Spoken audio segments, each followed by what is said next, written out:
Welcome back for another book talk video. Today it's Suspense Saturday, and we're talking about the short story The Yellow Wallpaper by Charlotte Perkins Gilman. No, wait, I'm being told that's incorrect. We are talking about the 2020 update to that short story, so to speak, Mexican Gothic by Silvia Moreno-Garcia.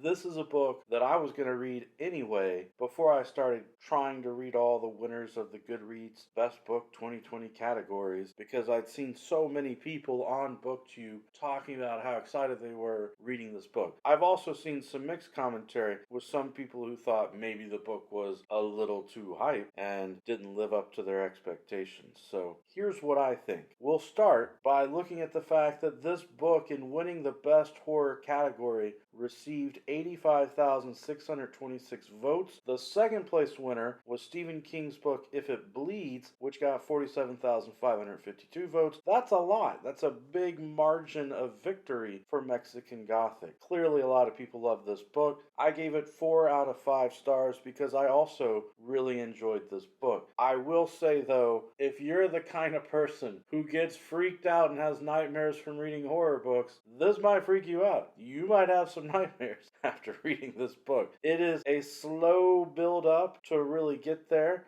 which makes it a kind of suspense thriller in the sense of a psychological suspense. Kind of the way that Shirley Jackson's The Haunting of Hill House is more about expectation and setting things up for a lot of the book. Though I will say this book does a much better job, in my opinion, than Shirley Jackson did in that book of really delivering in the end, because the book builds up for a while, you get to know the characters, the setting, what's going on, and then bam, it is some horror in your face, some gross, nasty stuff that's going on. There were some scenes that really did freak me out. But alright, let's get to the general idea of the story. There is a girl, or a lady, a woman, I can't remember exactly how old she was, but she's old enough to be an adult, I suppose. She's living in Mexico because that's where she and her family are from. Her name is Noemi, and she is asked to go check on her cousin.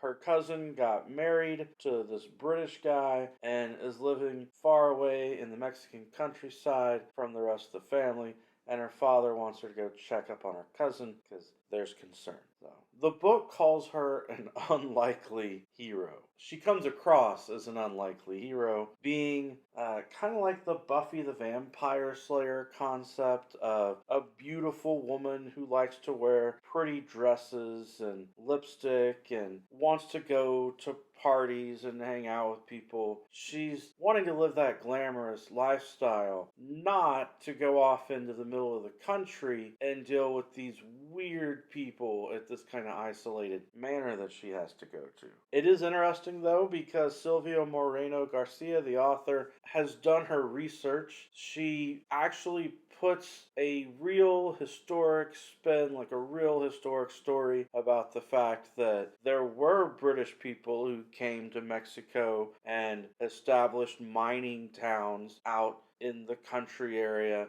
and were mining, trying to get wealthy. So there's a lot here that is anchored in history. You also have the racism that is there, as when Noemi gets to this family, her cousin seems to be sick and kind of locked away in a room being treated. Thus the short story, the yellow wallpaper effect of it, and you question whether her British husband really has good intentions or knows what he's doing, or if he's just making her ill, forcing her to stay there, trapped there. But her cousin's husband's father is there, and he's the really racist character who's just outspokenly racist. And it makes you wonder, why? Why are they there in Mexico if they're, why are they living in this manor if they are going to be like this? And when you stop and think about it, a mining town is the perfect cover for something shady going on. Because back in time, with these mining towns, plenty of people would go to the mining towns in real life, in history, and they would die. They would die in the mines from mining accidents and things like that. So it perfectly makes sense that people could disappear in this small town and their families back home wouldn't really question it, but there's something much more sinister going on. And I'll just tell you right now, it's not vampires. As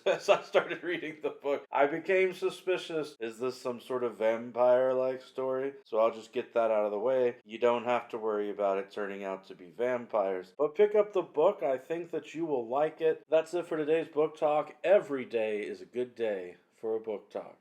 Peace.